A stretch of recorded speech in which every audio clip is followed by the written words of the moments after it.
Kabbalah is one of the most widely practiced forms of mysticism. Followers believe that decoding its ancient texts will reveal the answers to the greatest mysteries of life. In the 21st century, celebrities including Madonna and Britney Spears have taken up a modern interpretation of the practice.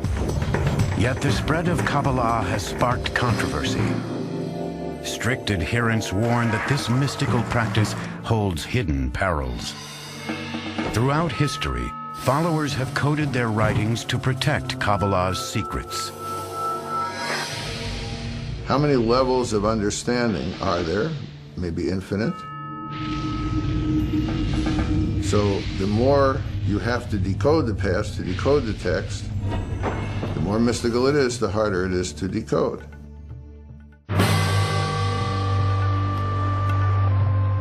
In Babylon, at the beginning of the 6th century BCE, a young Israelite named Ezekiel has a vision. As I looked, behold, a stormy wind came out of the north, and fire flashing forth continually. And in the midst of the fire, there was a throne. Sitting on the throne was a figure that looked like a man. Ezekiel believes he has peered into heaven and seen God seated on his throne. This vision captivates a group of Jewish mystics. They hope that by studying this image, they will one day see God for themselves and become one with the divine spirit. Jews who are seeking a mystical experience will try to reimagine what Ezekiel experienced. So it becomes the model for Jewish mystical ascent, really until the emergence of Kabbalah. In the 2nd century CE, the Roman Empire controls what is now Israel. Jews who practice their faith openly are either killed or forced into exile. It is during this time that many Jews turn to mysticism to help them understand God's will. Rabbi Shimon Bar Yochai is one of the men searching for answers. Rabbi Shimon was a great advocate of the people of Israel and taught that Israel has a special intimacy with God. And he fled from the Romans who sought to execute him because of anti-Roman statements he had made. According to Jewish texts, Bar Yochai hides from the Romans for 13 years in this cave in Pekayin, Israel. Here, Bar Yochai meditates on God and the universe, using the Torah, or Hebrew scriptures, as his guide. His unique methods and devout practice make him one of the first key figures in Kabbalah's history. Like Bar Yochai, other small groups of Jewish mystics begin trying to achieve a greater understanding of God. Since God wasn't coming to them, they were going to where God was. So they wanted some kind of experience of the divine. They used certain meditative techniques that worked them up into an autosuggestive hypnotic trance. Their activities are kept hidden. The mystics warn that this practice is too dangerous for average people to attempt. Ancient legends tell of novices being driven mad, or even dying because they were unprepared for the powerful spiritual forces they had unleashed. If you're not pure enough, if you're not modest enough, then God might not accept you, then God might not let you go through that journey. Through meditation, the mystics believe they have achieved a vision of God like the one experienced by the prophet Ezekiel. In this vision, the entrance to heaven is blocked by a series of gates. The mystics must pass through them before reaching God. The entrances are also guarded by menacing angels who keep the unworthy from heaven. Before the mystics can advance, they have to learn the complicated names of the angels. Each name must then be repeated an exact number of times. The mystics would wear amulets that would shield them from the power of the angels. And if they went through all the gates and they got into the throne room, then they would have this vision. They would learn the secrets The mystics claimed those secrets help them understand God's thoughts.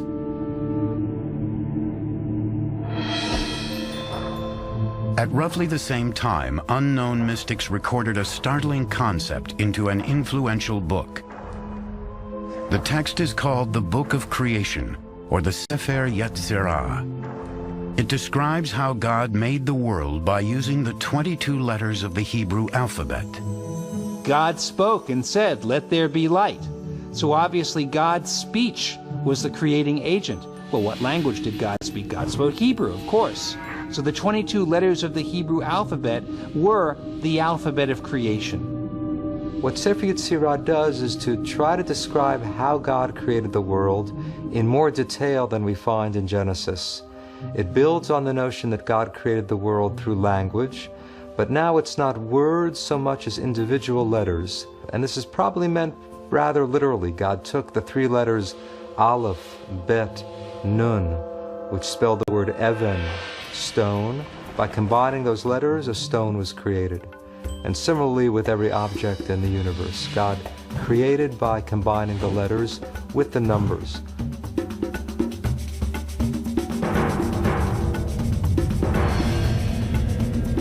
Rabbis believe the teaching of the Sefer Yetzirah are too powerful for ordinary people to experience, and the details of the book are kept hidden. These mystical revelations remain underground for hundreds of years. In the 11th century, the Crusades begin a new wave of anti-Jewish persecution as Christian armies try to reclaim the Holy Land from the Arabs. Fleeing from torture and execution, Jews scatter across Europe and the Middle East, taking their secret traditions into new territories. By the 13th century, the mystical teachings have spread to Jewish communities in what are now Germany, France, and Spain. The term Kabbalah, meaning receiving in Hebrew, now becomes widely used to describe the practice. We're really talking about a small group of Jewish teachers, rabbis, spiritual people who were gathering the earlier traditions, developing techniques of meditation, and reimagining God in some very startling ways.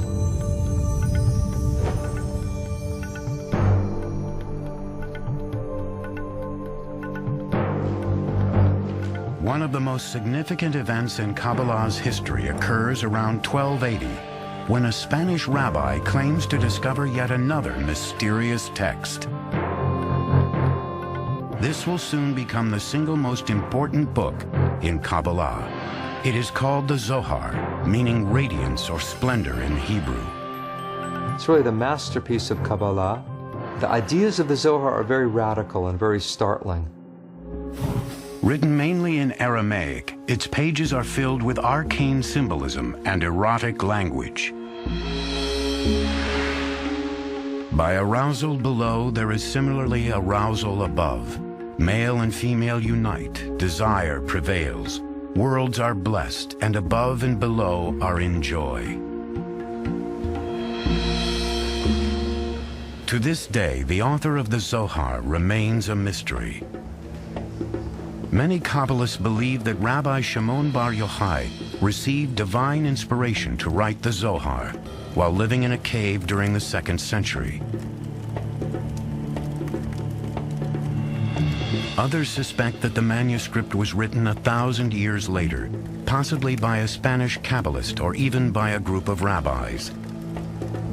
It's in a way written by someone in Aramaic who didn't really know Aramaic that well. And you also strangely find words in medieval Portuguese and Spanish in the Zohar. So the question scholars have been wrestling with for a couple of hundred years now is, who wrote it and how did it come to be?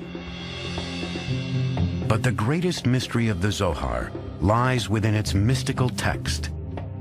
You have to work so hard to decipher it, and this is why it's so attractive, because of this beautiful game it plays with you of revealing and hiding. Decoding these complicated passages promises a greater understanding of God and his relationship with humans. The Zohar really sees the Bible as a secret code. Every event in the Zohar, every bit of narrative, every biblical law, is telling something not only about what happens on earth, but about God's inner being.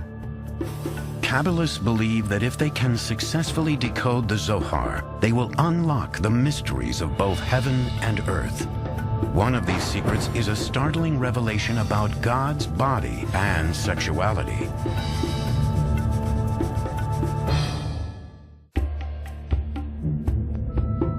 By the 13th century, Kabbalah had spread throughout Europe and the Middle East.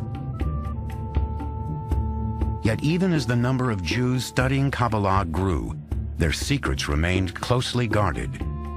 Ever since, scholars have been searching for ways to unravel these secrets.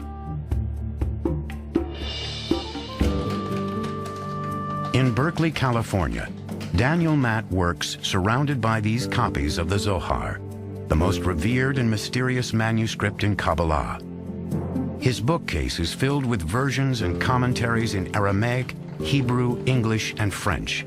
They come from libraries around the world. He hopes to complete the first English translation of the Zohar based on original Aramaic texts. This ambitious work is the latest attempt to understand a book that has perplexed scholars for over 700 years. I don't want to ruin the mystery or the strange, cryptic quality of the Zohar, but I'm trying to make it accessible to a contemporary reader. The Zohar is perhaps the most difficult Jewish text to translate. Most of its roughly 2,000 pages are in Aramaic, an arcane language that may have been used to further complicate the decoding process. On the surface, the Zohar is a novel which follows Rabbi Shimon Bar Yochai and a group of rabbis on a journey through what is now Israel. They wander through the hills of Galilee, sharing their secret teachings, sometimes running into strange characters on the road. Kabbalists believe that the narrative holds clues that can explain hidden meanings in the Torah or Hebrew scriptures. Several examples can be found by re-examining the book of Genesis. Here, the Zohar overturns the traditional account that God expelled Adam and Eve from the Garden of Eden. The Zohar's interpretation illustrates a revolutionary belief that humans can direct God. But the Zohar asks a very radical question. It says, who kicked whom out of the garden? And the Zohar actually teaches Adam expelled God from the garden. It's as if we're still in the garden, but we don't realize it because we've expelled God. We've lost touch with the spiritual dimension. And the challenge is to regain some awareness, some intimacy with the divine. The further Kabbalists delve into the Zohar, the more cryptic the words become. It has a very rich symbolic system. This is a deliberated means to keep the Zohar for the elite only. The writers probably thought that only those who are spiritual enough will be able to decipher it. The major symbolic code found in the Zohar is the 10 aspects of God's personality, the 10 Sefirot. One popular interpretation shows these characteristics as a map of God's body. Kabbalists believe that if they can understand God's anatomy, they can learn how his powers work. These ancient drawings reveal that God's body is similar to humans. The top symbolizes God's head, which is the source of will, wisdom, and understanding. Below that are symmetrically arranged organs and limbs, representing love, power, beauty, eternity, and splendor. The most unusual part of the diagram contains sensual imagery. The ninth part of God, called the foundation, is the phallus, or procreative life force of the universe. But according to the Sephirot, God also has female components. The final element, often called Shekinah, was depicted as the feminine half of God. This image challenged the age-old view of a strictly masculine God. What we find for the first time is that this feminine aspect, the feminine consort of God, is divine and is part of the divinity. So to unite the male and female halves of God, this becomes the goal of the whole system of the Sephirot. And the Zohar describes that union in very graphic terms. There really is a romance within God and a sexual union, and that's a striking element of the Zohar, probably led to its wide appeal in some ways. This complicated system supported the Kabbalist teaching that humans affect God. Students of the Zohar believe that human actions unite these masculine and feminine parts of God. How are the two halves of God united?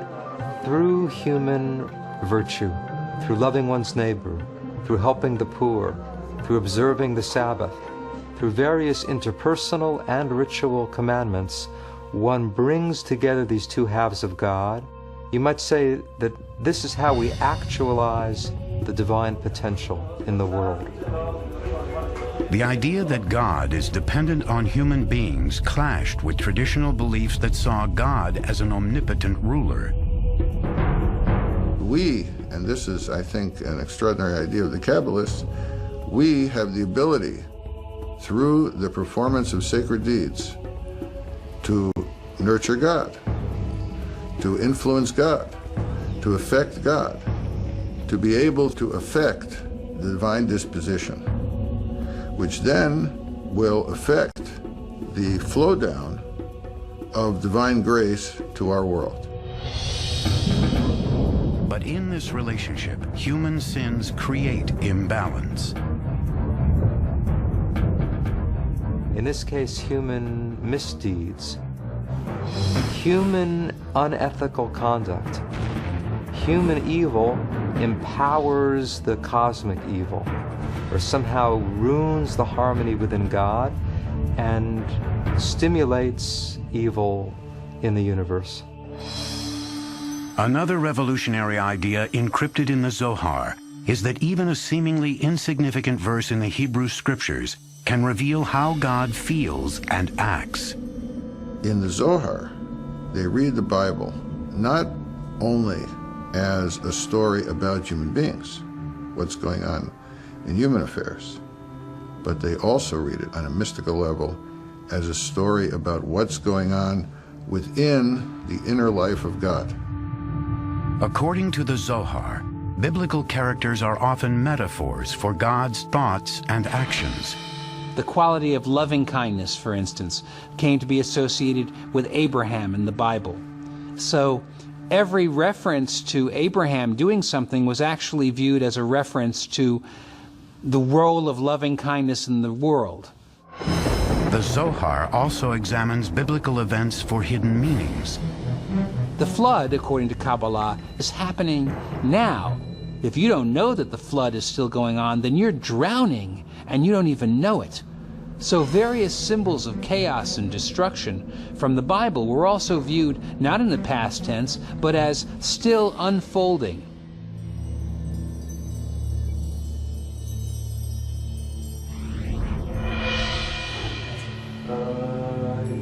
While mystics continued to explore the mysteries of the Zohar, another 13th century Spanish Kabbalist was devising a new method for uniting with God. Abraham Abulafia's technique involved intense meditation and yoga-like movements. His followers would use certain hand and head movements to concentrate on the Bible's Hebrew letters. The most ancient idea is that God has multiple names, and these names have power. Abulafia wanted to have a reading of the Bible, according to which the entire Bible speaks solely about God. by transforming the normal Hebrew nouns and verbs into divine names. One of the divine names Abulafia used was the 72-letter name taken from 3 verses in Exodus. When the letters in the verses were combined according to Abulafia's instructions, they spelled one of God's secret names. Through intense meditation on these letters, Abulafia believed the human mind and God's mind would then unite. Some Kabbalists claim that Moses meditated on this name in order to part the Red Sea.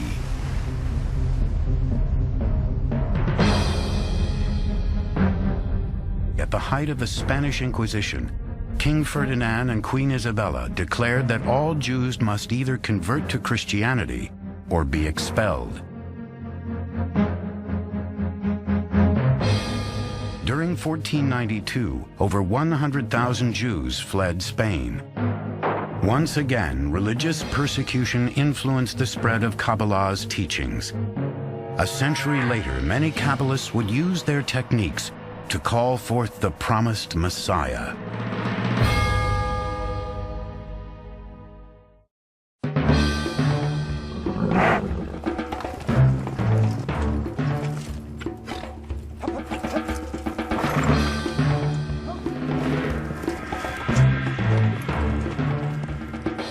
In 1492, the Spanish Inquisition cast tens of thousands of Jews into exile. Many fled to the Holy Land. 90 miles north of Jerusalem, in the Galilee region, Jewish mystics known as Kabbalists settled in the town of Safed. A number of Kabbalists were attracted to Galilee, partly because Rabbi Shimon Bar Yochai, the hero of the Zohar, had wandered around the Galilee. Today, the dusty, winding roads of Safed are peopled by artists and lined with galleries. 5 centuries ago, however, Kabbalists believed that the Messiah would one day walk these same streets. One of the scriptures, it is being said that the Messiah, when the Messiah will come to Jerusalem, he will first appear in the Galilee. So they sort of want to be the first ones to catch him. The mystical text known as the Zohar taught that good behavior increased God's powers on earth. Based on this philosophy, Kabbalists hoped that a life of holiness would bring forth the Messiah. Kabbalists in Safed strove to become a perfect religious society. The feeling was that people have to help God bring the Messiah. They have to be pure enough. They would be up at midnight to say the prayers, and then up again at dawn to pray with the rising of the sun. Kabbalah masters in Safed instructed their followers to engage in meticulous meditation, fasts, and adherence to the Torah. The most famous leader was Rabbi Isaac Luria from Jerusalem. By the time Luria began teaching in Safed in 1570, he was regarded as one of the most important holy men of the century. As a young man, Luria had spent several years in seclusion near Cairo, Egypt. There, Kabbalists say, Luria studied the Zohar and had visions of angels and biblical prophets. There's some evidence that he used the Zohar as sort of a mantra, that he would take passages of the Zohar and repeat it over and over again until he got deep inside it. In this trance-like state, Luria acquired extraordinary abilities. Rabbi Isaac Luria, he could look at a person's forehead and read everything about that person, somewhat like reading the palm. He was a healer. He could tell people's past lives and what has to be fixed. Luria believed that understanding a person's prior life would provide insight into their current problems. He taught a theory of reincarnation, in which he claimed that every individual is descended from a certain soul root after Adam and Eve. You're descended from either Cain or Abel, or you're descended from the three sons of Noah, Shem, Ham, and Japhet. So you have at least 5 options, if not more, of a basic soul root, and that soul root determines your essential nature. With Luria's help, many Kabbalists searched for links to their past.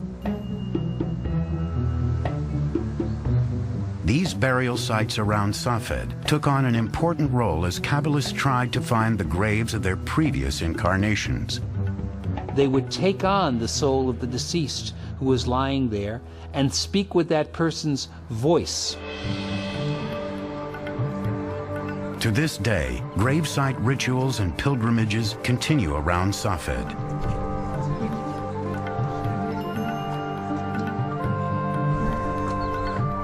Here, followers gather at the tomb of Rabbi Shimon Bar Yochai. Some are practicing Luria's teachings. One of Luria's main contributions to Kabbalah was a new concept of creation. The world only exists because God needed somebody to relate to, implying that God has some need for love, for relationship. Luria taught that the first act was not creation, but actually a withdrawal. God withdrew, you might say, in all directions from one central point, creating a kind of vacuum, an empty spot within God. According to Luria, the emptiness gave God room to create the world. God placed vessels in the void and began filling them with divine light, shattering several of the vessels. In this case, the creation of the world and catastrophe are tied together. You can't have creativity without destruction at the same time. Luria explained that sparks from the shattered vessels fell to earth. Everything God created contained one of these divine sparks. According to Luria, humans can reunite these fragments of divine spirit with God through good works. Our deeds can repair the upper world. And when all of those sparks are restored, then you have messianic redemption. In 1572, when Isaac Luria died of the plague, many Kabbalists feared his death was a punishment for revealing forbidden secrets. It's a blow to the expectations of redemption. After Safed sort of fades away gradually until the end of the century.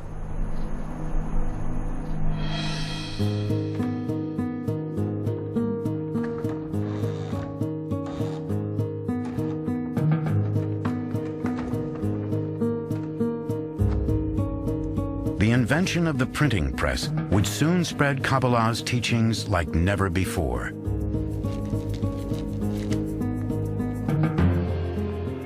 By the time of Luria's death, bound copies of the Zohar, as well as manuscripts written in Safed, were available to the public.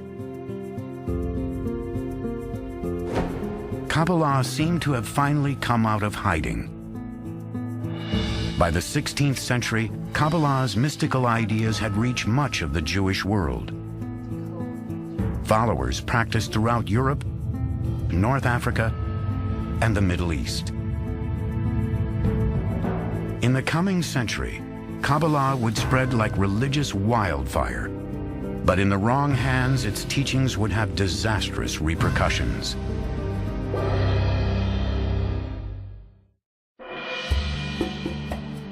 The 16th century was marked by the unprecedented spread of the Jewish mysticism known as Kabbalah. It began when the Zohar and other mystical works were translated into Latin Christian philosophers were eager to study Kabbalah and believed it could help solve the mysteries of their own faith. They're very much interested in Kabbalah, especially as the Zohar is perceived as a text that was written more or less in that period of Jesus Christ. Hence, they assume that there is an uncontaminated, pure Judaism of the time of Christ, which entails the truths of Christianity. This belief was the foundation of what is often called Christian Kabbalah. Renaissance thinkers also used Kabbalah to understand the works of Pythagoras and Plato, whose philosophies mirrored aspects of Jewish mysticism. Some scholars claim philosopher Gottfried Leibniz, who invented calculus, and even Isaac Newton studied Kabbalistic ideas. I wouldn't assume that modern science is based on Kabbalah, but certainly the people who created modern science and modern philosophy, there was an interest in Kabbalah. Meanwhile, Kabbalah was also being studied by two men who would unknowingly spark one of the greatest catastrophes in Kabbalah's history. Shabbatai Zvi was born in what is now Izmir, Turkey in 1626. As a young man, Zvi suffered from recurring nightmares about demonic attacks and turned to the Zohar for answers. Shabbatai Tzvi was apparently a very gifted but very troubled young man who had reached a crisis by the age of 40. Scholars now believe Zvi experienced alternating states of deep depression and manic euphoria. The climax came when he staged a mock marriage between himself and a Torah scroll. It was the nature of his affliction to periodically violate the commandments publicly and be thrown out of a community on a wave of scandal. Banished by several Jewish communities in the Ottoman Empire, Zvi fled to Jerusalem, where he wandered through the streets reciting Kabbalistic chants. In 1665, Zvi met Nathan of Gaza, a young man studying Kabbalah. The two spent several weeks together traveling through what is now Israel. In time, Nathan became convinced that Zvi was the Messiah. Nathan proclaimed that the Messiah had appeared. The good news traveled from synagogue to synagogue in the Ottoman Empire and then in Europe. By 1666, the entire Jewish world was captivated by the coming of the Messiah. Shabbatai Tzvi was a manic depressive, but a very charismatic manic depressive, and a lot of people gathered around him. Other people felt that the time was ripe. In fact, this might be what we've been waiting for.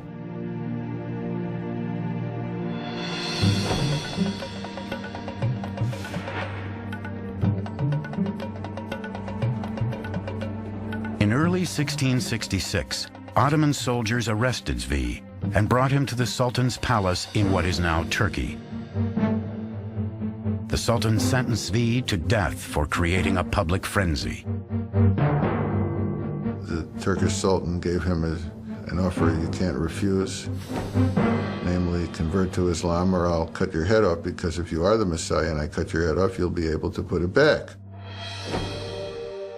Now, if Shabbatai Tzvi had been willing to have been martyred, this might have created another phenomenon such as Jesus.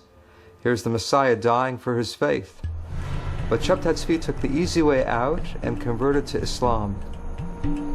When Zvi emerged from the palace a Muslim, a handful of supporters followed his example and converted to Islam. But the vast majority of Jews were outraged. Jews accused Kabbalists of heresy and blamed Kabbalah for leading them astray. I would say that one of the major effects he had was convincing people that mysticism was bad stuff, that mysticism was dangerous, that mysticism led to all kinds of terrible things. It's at that point that you have the restrictions really put into place more severely about who should study Kabbalah and how widely it could be spread. A few Kabbalistic circles continued to thrive in Eastern Europe, including a group whose practice became known as Hasidism. A rabbi and mystic called the Baal Shem Tov, or Master of the Good Name, became the leader of the Hasidic movement at the beginning of the 18th century. The Baal Shem Tov unified other mystical circles who were operating under the radar, as it were. While early Kabbalah had been reserved for a select few, Hasidism took elements of Kabbalah and made them accessible to ordinary people. Contrary to the strict meditation and study of early Kabbalah, Hasidism emphasized celebrating God in everyday life. Hasidism also encouraged a more open exchange of Kabbalistic ideas. There's a democratic impulse in Hasidism. Anyone can serve God, anyone is beloved of God, if one discovers the spark. So this idea of the hidden sparks, which had appeared in Kabbalah, now it becomes a technique of finding God in the world. While the larger Jewish population continued to shun mysticism, Hasidic Jews preserved Kabbalah's traditions throughout the 1800s. Today, Kabbalah has taken on an entirely new appearance in the City of Angels. Some scholars believe this trend is precisely what early practitioners had feared most, that Kabbalah would fall into the hands of the spiritually unprepared.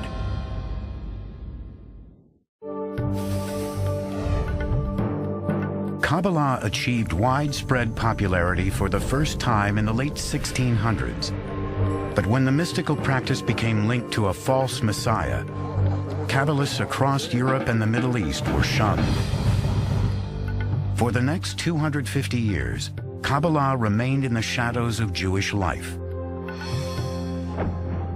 In the 1930s, a German historian named Gershom Scholem began to rediscover the teachings of Jewish mysticism. He spent many, many years traveling through the libraries of Europe and cataloging and reading these manuscripts, some of which had simply not been opened for decades or in some cases centuries. You could say that he made this material accessible to the Western world. As Hitler's Third Reich spread terror throughout Europe, Jews found themselves struggling to understand the persecution, torture, and murder faced by their people. Kabbalah's belief that evil deeds could throw the universe out of balance was tragically underscored by the Holocaust. With over 6 million Jews killed, the world had reached one of its darkest hours.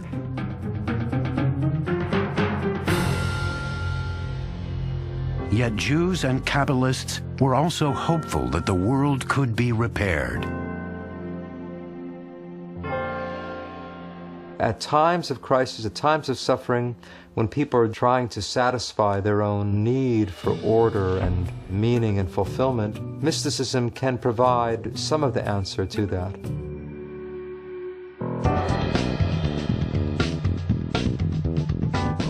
In the 1960s, the American counterculture explored new approaches to religion.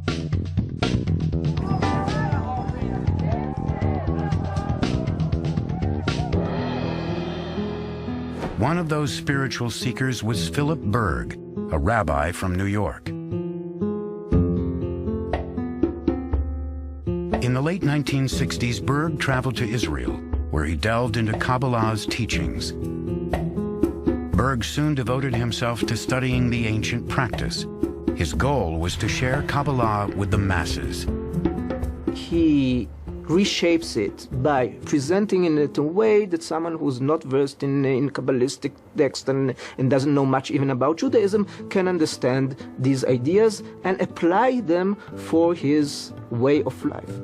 Berg's simplified interpretation of Kabbalah spread quickly. At the beginning of the 1970s, Berg opened his first Kabbalah center in Tel Aviv.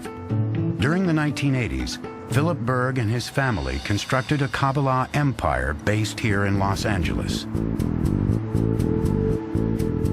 Today, what is known as the Kabbalah Center has several million followers and operates branches in nearly 100 cities, making it the largest Kabbalistic organization in the world. Here at the LA headquarters, Kabbalah has caught the attention of celebrities seeking a spiritual dimension to their lives.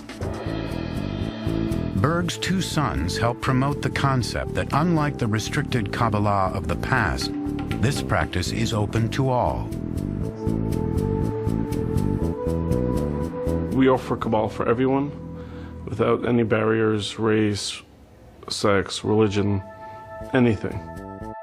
So we're very excited about the opportunity of bringing this wisdom, which has been hidden, to the masses by making it accessible, understandable, and practical. By opening the doors to everyone, the Kabbalah Center has opened itself to harsh criticism. You have all of these Hollywood people jumping on the Kabbalah bandwagon, but many of them are not Jews and they're not observing Jewish law. Whether they're studying the real Kabbalah, I doubt it. They tend to say, here's a sacred name, here's a sacred practice, that will bequeath to you some Kabbalistic power. The Kabbalah Center emphasizes ancient practices such as meditating on the 72 names of God and making pilgrimages to Kabbalist sites in Israel, like Madonna did in 2004. A pop star called Madonna adopting Kabbalah, I think this is, in a nutshell, this is postmodern cult spirituality for you. It's really a match made in heaven between Kabbalah Center and Madonna. Wearing religious objects is also popular, such as tying a red string around the wrist to ward off evil forces. The practical Kabbalah, the world of amulets as it is today, is an aspect that they can touch, that they can read, that they can feel, that's physical. And these are all things for which theoretical Kabbalah doesn't touch them, doesn't reach them. New Kabbalah is study Kabbalah not in order to understand the universe, the secrets of the universe, but in order to find a practical way of making your life better. Decoding Kabbalah has been a complex mystical journey for thousands of years, and the quest to control its secrets continues to this day. I think there is a struggle of possession of Kabbalistic knowledge. Who's in the possession of interpreting it and explaining its worth and significance to the modern world? Okay, you could have a thought and that can connect you to God. That's what Kabbalah is about. This true, serious, deep study of Kabbalah is going on and will continue. I'm sure that a lot of them who are not the not sincere ones will, simply drop out sooner or later. Many followers say that even with absolute dedication, it is impossible to discover all the hidden meanings within Kabbalah. But there's another whole level that the Kabbalists say. There's so many layers and levels of Kabbalah that you could take your whole life and you're still not going to finish learning the universe of Kabbalah. This ancient mystical wisdom will no doubt continue to reveal new mysteries to the modern world. People search for new techniques and means and paths to make their lives spiritual. So I think as long as there will be humanity, there will be mysticism. It's something very ancient and something very immediate and contemporary at the same time. And I think that's what makes Kabbalah so intriguing, is that it's both new and ancient. There's questioning, why are we here in the world? There's questioning about the nature of God. And Kabbalah does promote and try to answer those questions.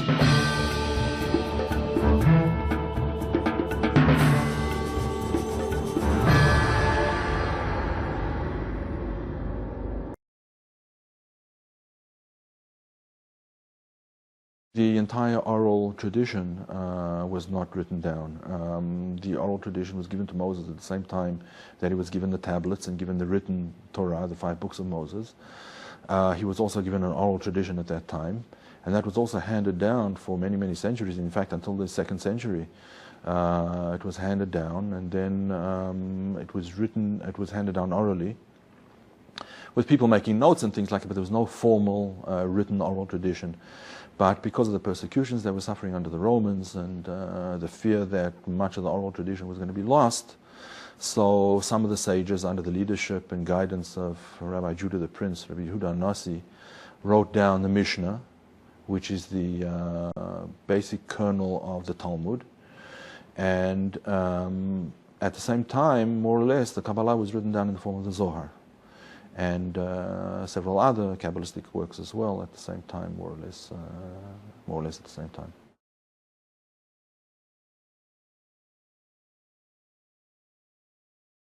Kabbalah, as I said, means Jewish mysticism. So it's important not only to put the accent on mysticism, it's important to put the accent also on Jewish. In other words, that Kabbalah is a mystical tradition coming out of Judaism, and therefore is an inextricable part of the Jewish religious tradition, meaning its theology, its laws, its rituals, its holiday observances, and you cannot detach Kabbalah from Judaism. It would be like having a premise without a conclusion, which is a fallacy. And I say this because many people today are maintaining, and you see advertisements for courses today in Kabbalah, where they say, well, this has nothing to do with Judaism. It's impossible to have Jewish mysticism without Judaism. So Kabbalah is the mystical tradition of Judaism.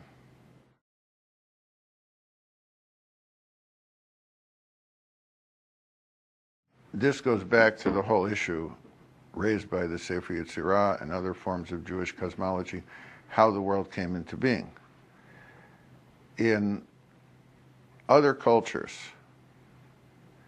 you had a variety of ideas, let's say in mythologies, of how the world came into being. Through a fight between the gods, through the death of a god and using the body to be the basis for the world or for human beings or something like this. You have legends about the world coming from a hatched primordial egg. You have all kinds of legends. In Jewish tradition, you have a kind of, I would say, unique view. And that is that the key to creation is language. That language brought about the creation. After all, in the biblical story of creation, we read, God said, I want to create this, and there it was.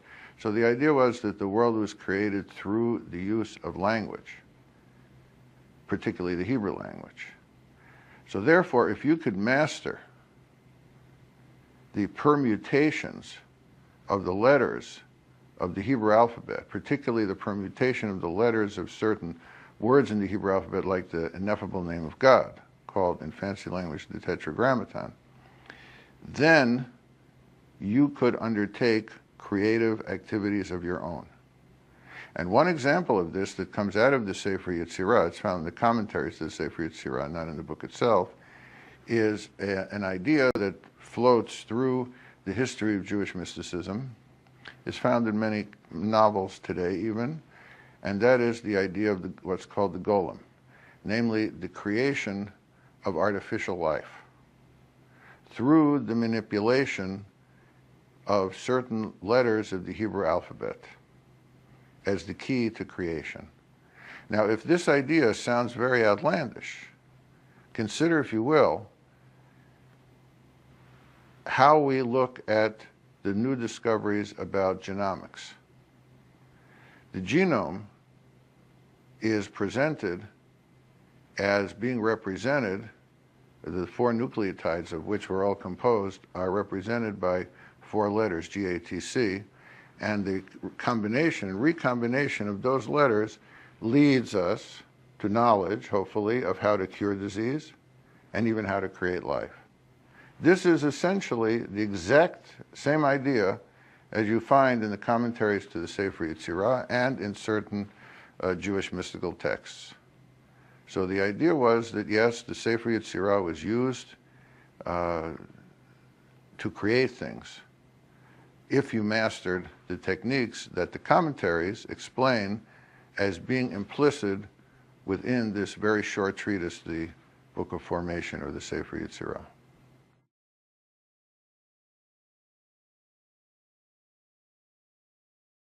Magic plays a big role in Jewish magic and Jewish superstition, in Jewish mysticism and Jewish superstition. Today, a lot of these ideas sound very quaint to us, but I would suggest that we look at them another way than we usually do. Rather than simply look at them as superstition, look at them first as a kind of science of the day. In other words, they used, let's say, certain potions and certain charms and certain behavior because it worked in the past. So it was the kind of science of the day. They didn't have the technology we did, but they knew that if you did certain things, certain other things weren't going to happen, usually certain bad things. Secondly, they viewed the world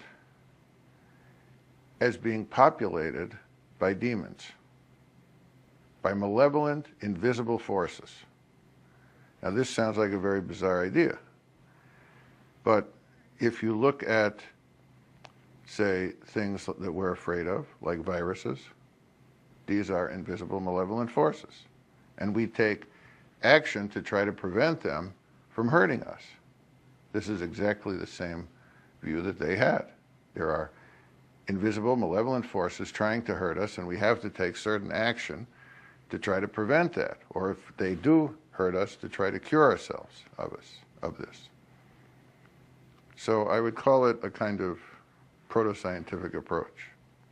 And I would say that in the history of Jewish mysticism and magic, there are four kinds of Jewish magic.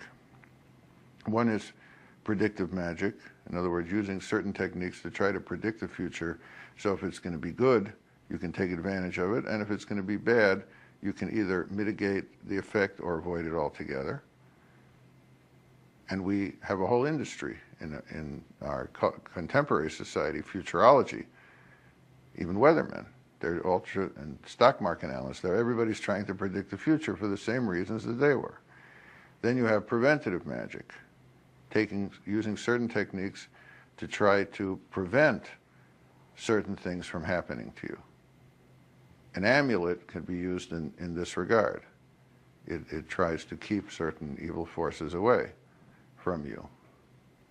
I mean, that's why people take flu shots. It's kind of a modern form of an amulet to try to keep the viruses away from you. And what does a virus mean? A virus means it's in the air. It means it's invisible and it's malevolent.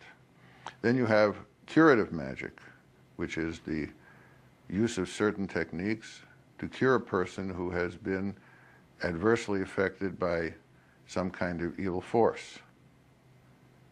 And you use, say, potions, called today drugs, pharmaceuticals. You use charms, spells, amulets, folk medicine. Some of it not very unlike what we're using today. And then you have creative magic, the most prominent example being the creation of artificial life, usually formed around the legend of the golem.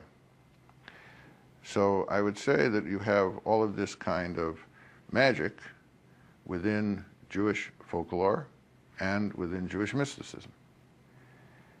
And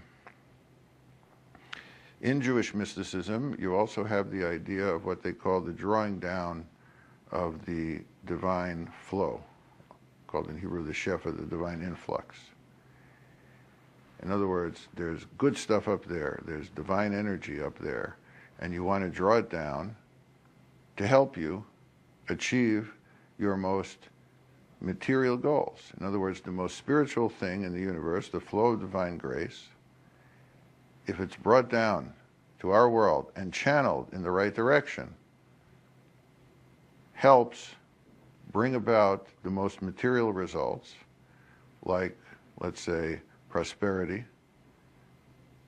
fertility, safety, and the fulfillment of the creature needs.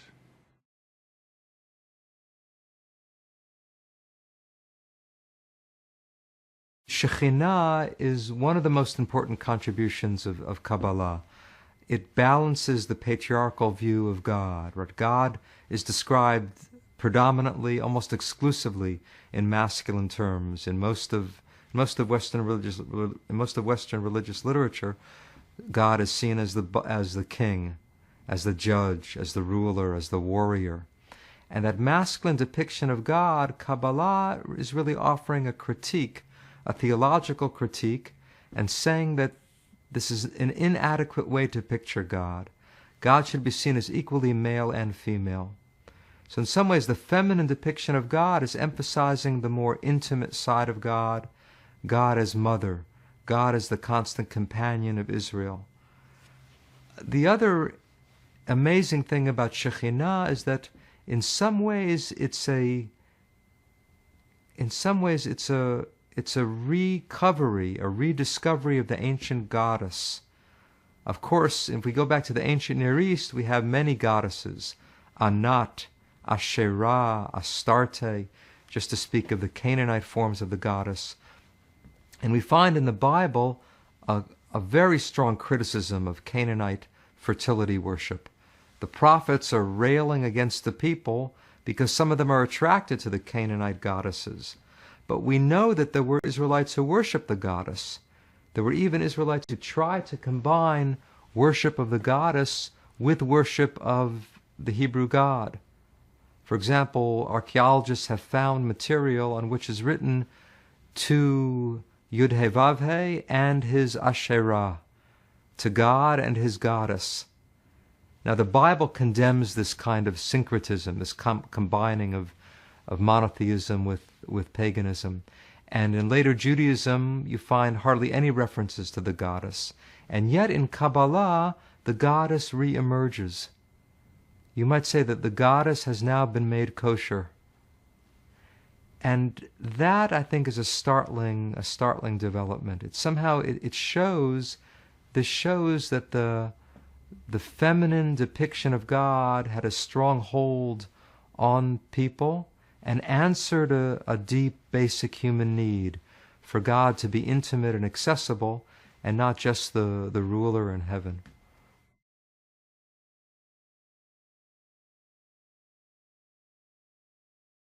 This is how the Zohar interprets the opening words of Genesis. The Hebrew is Bereshit bara Elohim, which we usually translate, in the beginning, God created. But the Zohar insists on reading the words in the precise order in which they appear in Hebrew. Bereshit, in the beginning, bara, it created, Elohim, God. In the beginning, it created God. The Zohar takes that to mean, in the beginning, infinity created God. Now, what could that possibly mean? God is now the object of the verse, not the subject, which sounds impossible or heretical, but the Zohar, I think, is saying that infinity is the true reality of God. Anything else that we call God is puny compared to that. That's our own imagination or our own estimate of what God could be. It doesn't do justice to the true reality of God. So infinity brought about all that we think of as God. And for the Zohar, that's the meaning of the opening of Genesis. In the beginning, infinity created what we call God.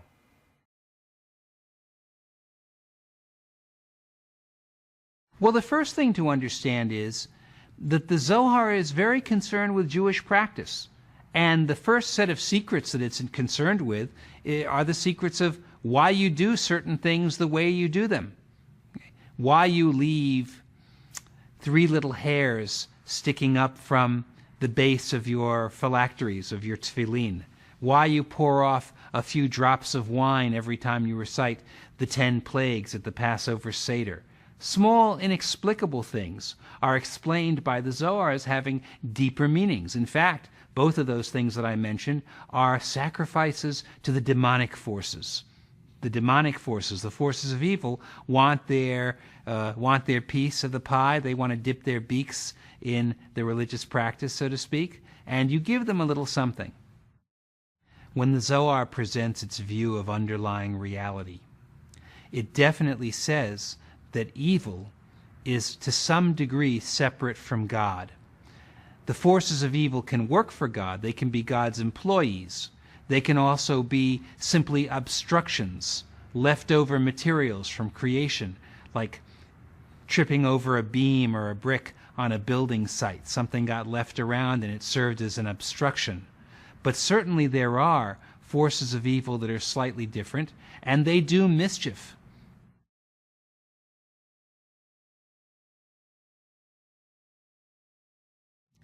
There were always demons and evil spirits in Talmudic Judaism. One of the most interesting ones was Lilith. Lilith was, according to the one rabbinic reading of the Bible, Adam's first wife. That is to say, the rabbis taught, the woman in Genesis 1 is not the same woman in Genesis 2. The woman in Genesis 1 is Lilith.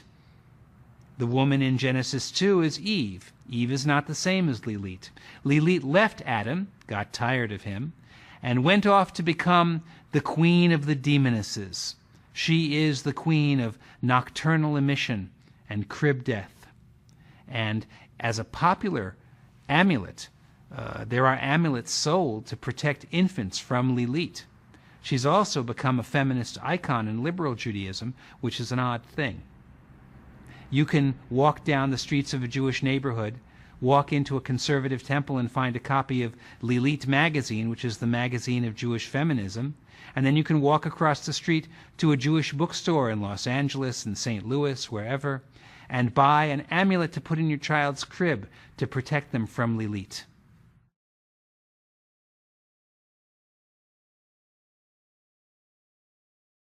The most ancient idea is that God has multiple names, and these names have power. Already from the time of the Talmud, there were secret names of God, and these names never left Kabbalah. Eventually, invoking these names was seen as a way to protect yourself from evil forces. Many Jews of the last generations used to wear a little mezuzah, a little gold amulet around their neck with the basic Jewish prayer, the Shema, in it. Now, there's no commandment to wear a mezuzah around your neck. What it is, in prior generations, they had worn amulets around their necks to protect them, to gain a spouse for them, to protect them from disease, to ward off evil. These amulets were based in sacred names.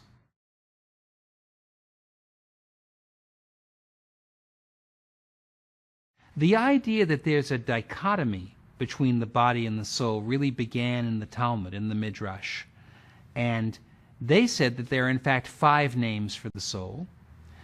And Jewish philosophy began to employ 3 of these, saying that there's a lowest part of the soul that dwells in the gravesite. There's an emotional soul that goes and lives with God in heaven when people die. And there's a transcendent soul, a spark of God that dissolves back into God when a person dies.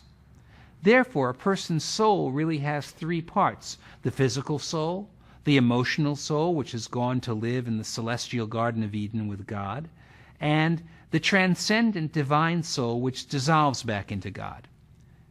Now, from this came an interesting set of practices to Kabbalah.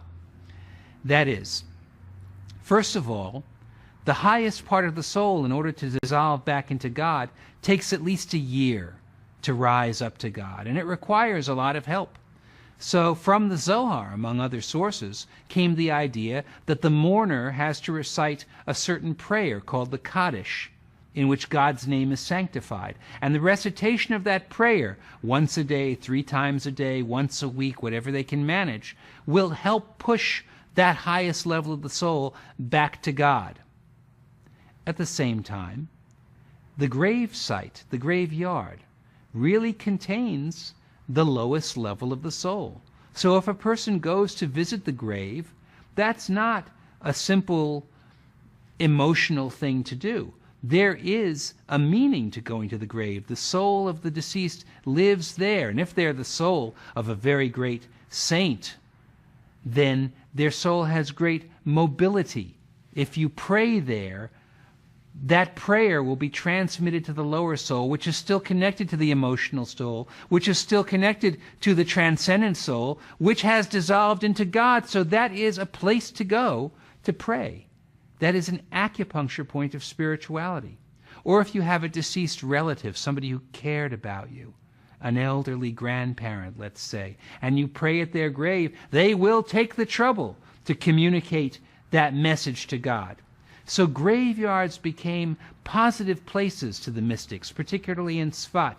And Tzfat is dotted with graves going back to the Hellenistic period that have great meaning and are pilgrimage sites.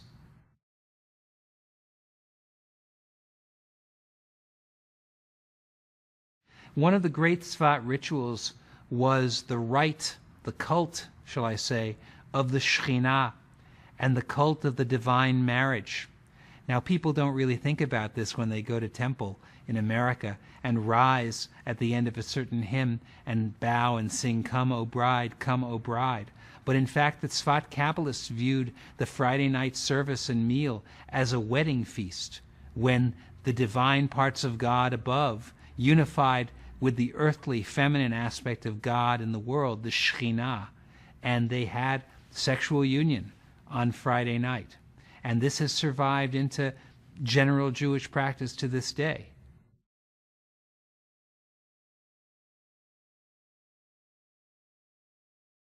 Avraham Abulafia was born in 1240 in Saragossa, and then he peregrinated actually almost all his life to Tudela, to Italy, to Greece, to Akko in the land of Israel, back to Greece, back to Italy, back to Spain, again back to Greece, back to Italy, and then in Sicily, where he apparently died in 1291.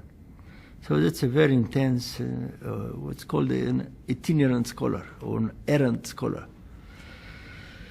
He did it because he was in search for other types of knowledge than regular.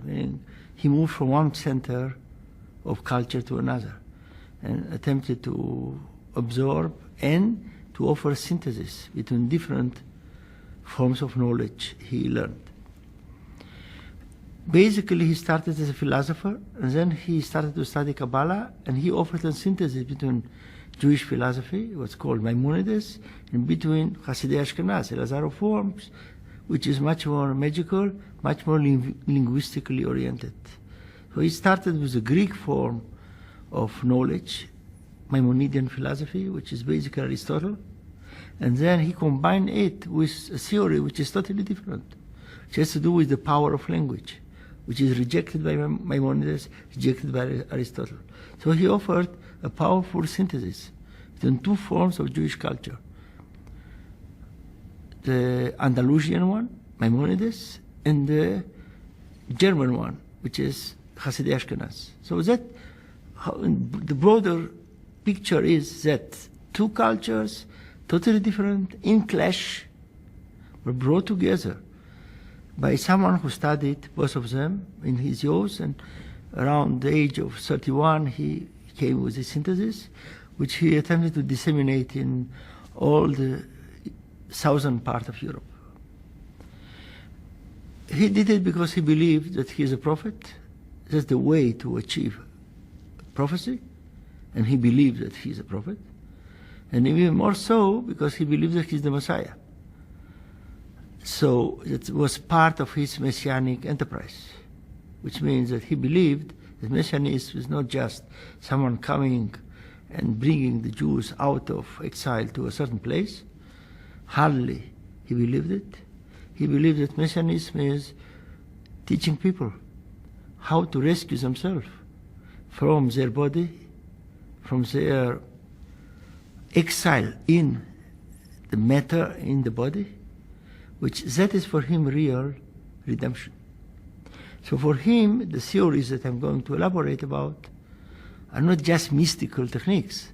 They are ways to reach ecstasy, which he calls prophecy, which is a redemptive experience. So he believes that if he's going to teach all the people in the world, Jews or non-Jews, he is going to be the Messiah. He will save them. That doesn't mean it's going to happen in the same year. That is maybe an accumulative process. But for him, that was Messianism. So his assumption is that he can bring together the idea of intellectual perfection from Maimonides with a technique, how to achieve it instantly from Elazar of Worms. That's why he wrote commentaries on Maimonides' book. On the other side, he wrote commentaries on Sefer Yetzirah, a book which is very dear to Elazar of Worms, and Maimonides never mentioned it, he rejected it basically implicitly. So he attempted actually to capitalize on the two most important medieval achievements in the generation before him. So he offered a technique which has two different, how to put it, aspects. One is how, by combining letters, someone is deconstructing the normal consciousness, and in such a way he is able to open his consciousness to another form of experience, which means that by reciting letters of the divine name and letters of the Hebrew alphabet, which are meaningless, someone is in a way deconstructing the notions he believes in or his worldview.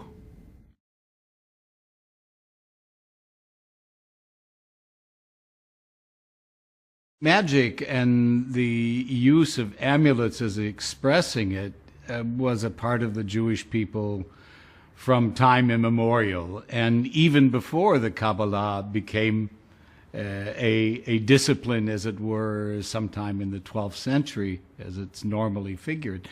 It's dealt with in the Talmud, and we have documentation from the Cairo Geniza of earlier documents having to do with magic.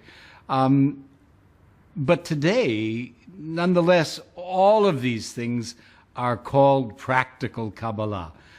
Even though some of them have histories going back to the pre-Kabbalistic period, nonetheless, today the idea of magic and Kabbalah on a practical level are considered one and the same. Distracting the ego is turning the will to receive into will to receive is the egoistic will. Yes, and destroying it is becoming divine. Now, this is a Ashelagian Kabbalistic theme, but that fits very well New Age ideas of constructing, fighting, combating the ego. Ego seen as something superficial, and finding the inner self, inner divine self. So here then there's a New Age interpretation of Kabbalah, but it's based on a Kabbalistic theme that appears previous to this New Age interpretation.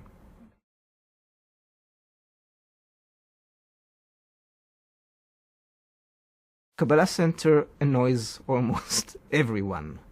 There's various levels, and of course one is appropriating, saying that they're in charge. If they do represent a very radical interpretation of Kabbalah, which is perceived as sacred to many Orthodox Jews who perceive Kabbalah in a very different way. For them, teaching Kabbalah to Gentiles, for instance, that's a red line that shouldn't be crossed. The popularization of Kabbalah, again, is something that's very offensive to many Orthodox rabbis, and because of that, there's quite a polemical struggle against them. Academics are also usually quite against them. Again, after teaching Kabbalah and studying Kabbalah for many years, etc., there's come this group, and targets more or less the same kind of audience and offers them. I think there is a struggle of possession of Kabbalistic knowledge, who's in the possession of interpreting it and explaining its worth and significance to the modern world. As a scholar, I don't think we should get into this struggle. We should try to understand things and not be part of it. But I think some of the academics are very opposed, because they will say, this is not the Kabbalah. What they're teaching as Kabbalah is not the Kabbalah of the 13th century. Now, for me, that is obvious. Of course it's not. Because of that, it's so interesting. If it would be the Kabbalah of the 13th century, it would be a significant cultural phenomena. But trying to appropriate Kabbalah to the 21st century and succeeding in that, that is what I think, as a historian of culture, of Jewish history, etc., that's what I find fascinating. And I think that's what Kabbalists always did. Because also Isaac Luria in the 16th century didn't represent the Zoharic ideas. He appropriated them to the 16th century audience. And that is what Kabbalah Center and many other groups, Bnei Baruch, other groups, are doing, and they're doing it very successfully. And I find it fascinating and interesting and really legitimate, if there is such a thing of legitimacy in these issues, as continuing the tradition of Kabbalah, taking things from tradition and appropriating and explaining them in a way that is significant to people in their own time.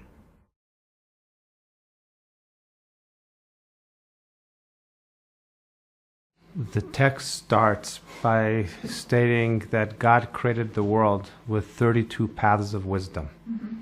And the 32 paths are defined as 10 sefirot, associated with numbers, and 22 Hebrew letters. And 10 sefirot in the text are explained as the past and the future. That's the time dimension.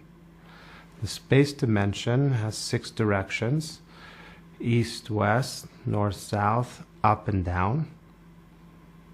And then the spiritual human mind-body dimension is good and evil, how we choose between good and evil. So that's the 10. And then there's 22 Hebrew letters that are divided into 3 groups: 3 mother letters, 7 double letters, and 12 simple letters. And these numbers 3, 7, and 12 are explained in terms of time and space and that spiritual human dimension.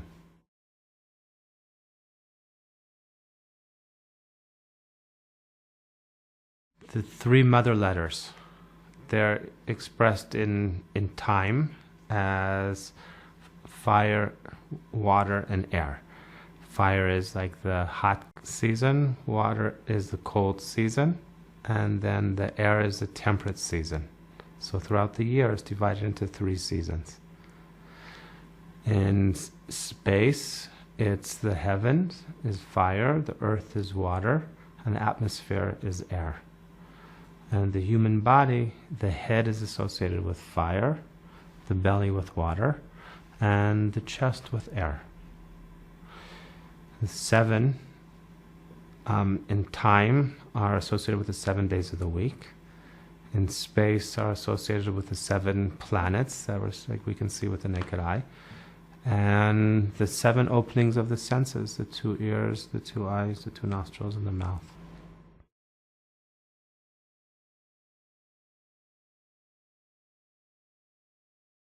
A lot of Kabbalah has to do with the messianic idea. And the Zohar speaks about the messianic era as taking place in the end of the 6th millennium, preparing for the 7th millennium. And this has to do with the Jewish calendar. And the Jewish calendar starts with Adam. And the first 2 millennia take us from Adam to Abraham. According to the Jewish calendar, Abraham was born in 1948 of the Jewish calendar. And then the 3rd millennia and the 4th millennia was the time that the Torah, the books of the Old Testament were formed, and also the Talmud. the 5th millennium in entirety, the Jewish people were in exile, and they had a tradition that the redemption would happen at the sunrise of the 6th millennium. Now, this has to do also with the appearance of the Zohar at the end of the 13th century. If you want me to talk a little bit about this idea of the 6th millennium, I think it's important to understand. One of the services in Judaism is receiving the Shabbat on Friday afternoon. So the day starts with the night. It says it was evening and it was morning one day. So Shabbat starts in the evening, and the service of receiving the Shabbat was developed here in Tzfat. So it's not just receiving the 7th day, it's about receiving the 7th millennium. So the 6th millennium starts in the Hebrew year 5000, which is 1240 CE. And the Zohar appears something like 1290 in Spain. So that's like the stars coming out on Thursday night, the beginning of the 6th millennium. So if we fast forward from there 250 years, so it takes us to midnight of the 6th millennium. And that's the year 1490. So a lot of changes happened in the world from 1240 to 1490. One of them is the expulsion of the Jews from Spain, and that's when Columbus was sent.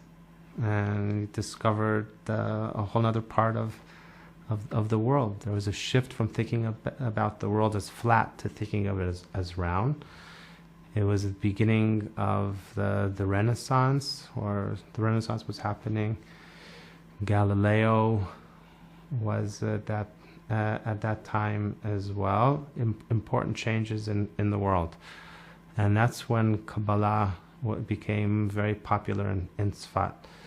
The Zohar was first published in the middle of the 16th century. So the Kabbalists in Tzfat had not just manuscripts available, but actual printed texts. And that was the midnight of the sixth millennium. The Zohar teaches that the rooster crows at midnight, announcing the dawn.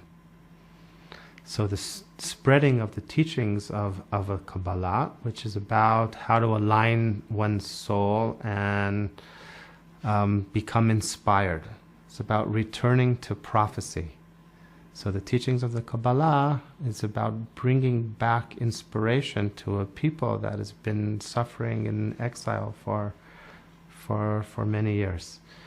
So the spreading of the teachings was about to prepare for the Messianic era.